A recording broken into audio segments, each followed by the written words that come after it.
ஓம் நம சிவாய. தென்னாடுடைய சிவனே போற்றி, எந்நாட்டவர்க்கும் இறைவா போற்றி. சர்வம் டிவி நேயர்கள் அனைவருக்கும் யோகி ஜெயப்பிரகாஷின் அன்பான வணக்கங்கள்.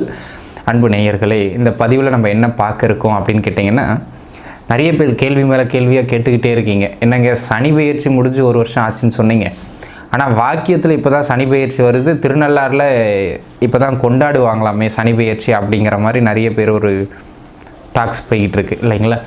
கிட்டத்தட்ட திருக்கணிதத்துக்கும் வாக்கியத்துக்கும் சில நேரங்களில் மாத கணக்குலையும் வருட கணக்குலையும் அந்த பயிற்சிகளில், குறிப்பாக சனி ராகு கேதுக்களின் பயிற்சிகளில் வித்தியாசம் வர்றது ஒரு உண்மைதான்.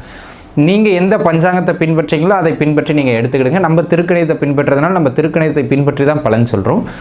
சனி கிட்டத்தட்ட மீனத்திற்குள்ளாக பிரவேசம் செய்து 13 மாதங்கள் ஆகுதுங்க. 2025 ஆரம்பத்திலேயே அவர் வந்துட்டு, அப்படி 2027 ஜூன் மாதம் அவர் மேஷத்துக்கும் பயிற்சியாகவும் இருக்கிறார். இன்னும் கிட்டத்தட்ட ஒரு 1.5 ஆண்டு காலம் மீனத்தில் அவர் நிலைகொள்ள இருக்கிறார். சரிங்களா.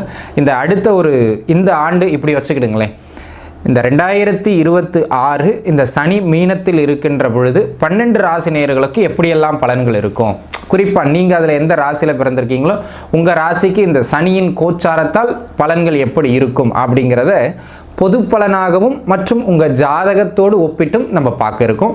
நிச்சயமாக இது உங்களுக்கு ஒரு வழிகாட்டுதலாக அமையும். சரிங்களா. நம்ம தொடர்ந்து விரிவாக உங்கள் ராசிக்கான இந்த ஆண்டு சனியின் அமர்வு பலன்கள் எப்படி இருக்குது பார்த்துடலாம் வாங்க.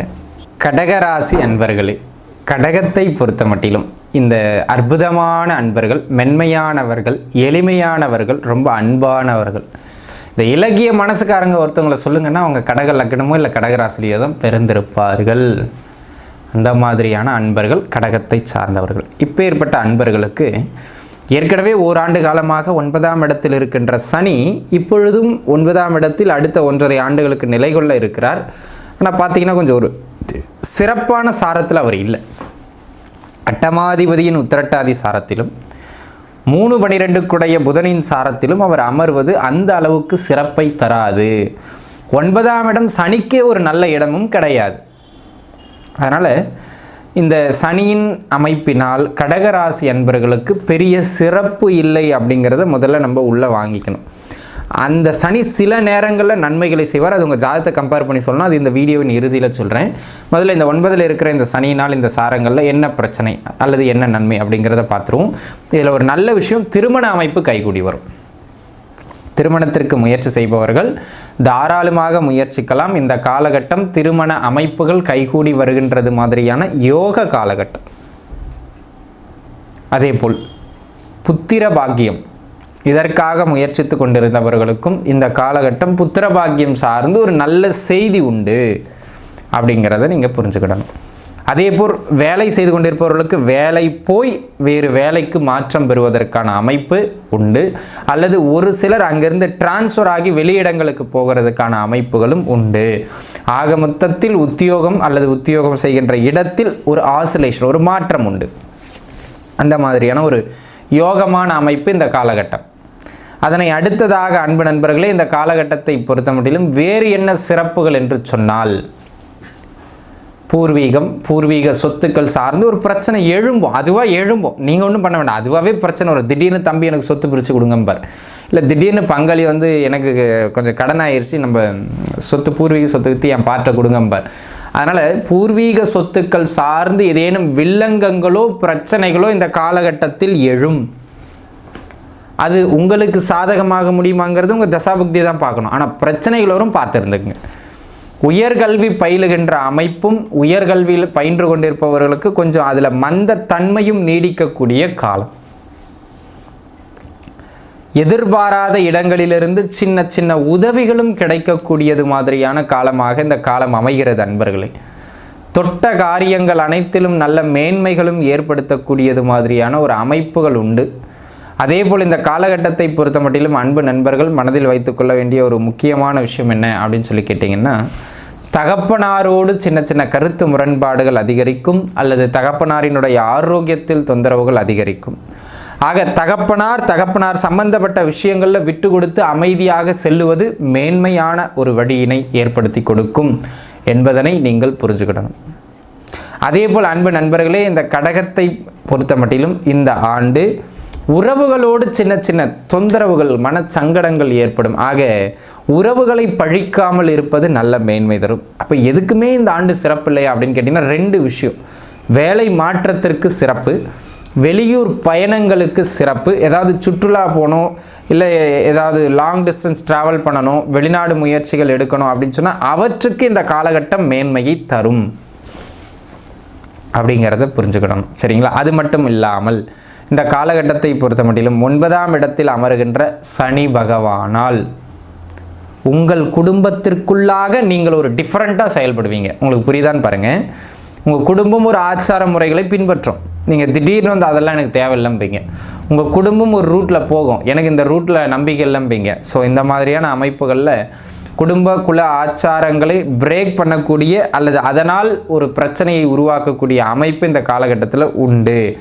அப்போ நீங்கள் நான் படிச்சுட்டேன், நான் பெரியாரிஸ்ட்டு அப்படி இப்படிலாம் போயிட்டீங்கன்னா கொஞ்சம் சங்கடம் ஆயிரும். சரிங்களா? குடும்பத்துக்குள்ளே அந்த மாதிரியான ஒரு அமைப்புகள். ஒரு சிலருக்கு சாமி பக்கம் நாட்டமே இருக்காது, ஆனால் திடீர்னு இப்போ விழுந்து விழுந்து சாமி கும்பிட ஆரம்பிச்சிருவாங்க. அந்த பக்கம் ஒரு கேட்டகரி அப்படி கிளம்பிடுவாங்க. சரிங்களா? அல்லது கொள்கையில் நிறைய பேருக்கு கொள்கையில் இருந்த மாற்றங்களே இப்போ அதிகமாக தென்படும். இவ்வளோ நாள் பின்பற்றியிருந்த கொள்கையிலிருந்தே மாற்றம் பெறுவீர்கள். அந்த மாதிரி கொள்கையில் மாற்றங்களை ஏற்படுத்தக்கூடிய ஒரு காலகட்டமாக இந்த காலகட்டம் அமைகிறது. அப்போ கடகத்தை பொறுத்த மட்டிலும் சொல்கிற அளவுக்கு வெளிப்படையாக சொல்லணும்னா இது ஒரு பாசிட்டிவான சிறப்பான ஆண்டு இல்லை இந்த சனியின் அமைப்பினால். கணவன் மனைவிக்கிடையிலையும் சின்ன சின்னதான கருத்து வேறுபாடுகள் முட்டிக்கிடும், அதை பார்த்து இருந்துக்கிடணும் அப்படிங்கிறத மைண்டில் வச்சுங்க. சரிங்களா? இந்த விஷயங்கள்லாம் உங்களுக்கு கொஞ்சம் ப்ளஸ் அண்ட் மைனஸாக உங்கள் ஜாதகத்தை பொறுத்து அமையும். ஆனால் இந்த இடங்கள்லாம் ஒரு ஆசிலேஷன் உண்டு. கண்டிப்பாக தகப்பனார், உத்தியோக மாற்றம், இடமாற்றம், வெளியூர் பயணங்கள், உயர்கல்வி, இந்த 5லையும் ஒரு தாக்கத்தை இந்த சனி ஏற்படுத்துவார். இப்போ அது கொஞ்சம் நல்ல தாக்கமாக இருக்குமா கெட்ட தாக்கமாக இருக்குமாங்கிறது உங்கள் ஜாதக தசாபுக்தி ரொம்ப முக்கியம். ஆனால் அதை ஓரளவுக்கு கண்டுபிடிக்கிறதுக்கு ஒரு ரூட்டை சொல்கிறேன். உங்கள் ஜாதகத்தை கையில் எடுத்துக்கிடுங்க. கடகராசிக்காரங்க, நீங்கள் என்ன லக்னத்தில் வேணாலும் பிறந்துக்கிட்டு போங்க. இப்போ கோச்சாரத்தில் சனி இருக்கார் இல்லையா, மீன வீடு, அந்த மீன வீட்டுக்குள்ள குருவோ சுக்கிரனோ அல்லது புதனோ இருக்கிறார்கள் என்றால் சனி சுப வலு வெற்றி. இப்போ நான் சொன்னேன் இல்லையா, தகப்பனாருக்கு ஆரோக்கிய தொந்தரவு வராது, உயர்கல்வியில் மந்தத்தன்மை வராது, மாற நல்லா இருப்பீங்க. மாற பூர்வீக சொத்துல பிரச்சனை வராது, பூர்வீக சொத்து வரும். வழக்குகள் போட்டாலும் உங்களுக்கு சாதகமாக முடியும். தசாபுக்தியை நல்லா போச்சு அப்படின்னா திருமணம் நல்லபடியாக கைகூடி வரும். இதெல்லாம் உங்களுக்கு பாசிட்டிவாக நடக்கும். உங்களுக்கு புரியுதுன்னு நினைக்கிறேன். சரிங்களா? அந்த மாதிரியான ஒரு அமைப்புகள் இந்த காலகட்டம் உண்டு. சரி, ரைட்டு, இருந்துருச்சு, நல்லது. இப்போ அப்படியே அதே வீட்டில் செவ்வாயோ ராகுவோ கேதுவோ சூரியனோ இருக்கிறார்கள் என்றால், அதாவது ஒரு பாவ கிரகத்தின் மேலாக சனி ஜாதகத்தில் பயணம் செய்கிறார் என்று அர்த்தம். அது கடகத்திற்கு 9ஆம் இடமாகவும் அமைகிறது. அவர் பாக்கியத்தை பந்தப்படுத்துவார் என்பது அதன் முக்கிய அர்த்தம். தகப்பனாருக்கு ஆரோக்கியத்தில் தொந்தரவு, உறவுகளோட சிக்கல், பூர்வீகத்தை பின்பற்றாமல் கெட்ட பேர், உயர்கல்வியில் டல் அடிக்கிறது, இந்த மாதிரி இப்போ நான் சொன்ன பாசிட்டிவான விஷயமெல்லாம் நெகட்டிவாக மாறி போயிடும் பாவ கிரகங்களின் மீது சனி போகும்போது. அப்போ அன்பு நண்பர்களே, இந்த காலகட்டம் உங்கள் ஜாதகத்தில் யாரின் மீது சனி போகிறார் அப்படின்னு பார்த்துக்கிடுங்க. ஏங்க எனக்கு யாருமே அந்த வீட்டில் இல்லைங்கன்னா இந்த கோச்சாரம் பெருசாக உங்களுக்கு பலனே தராது. நன்மையும் இல்லை, தீமையும் இல்லை, நியூட்ரல்.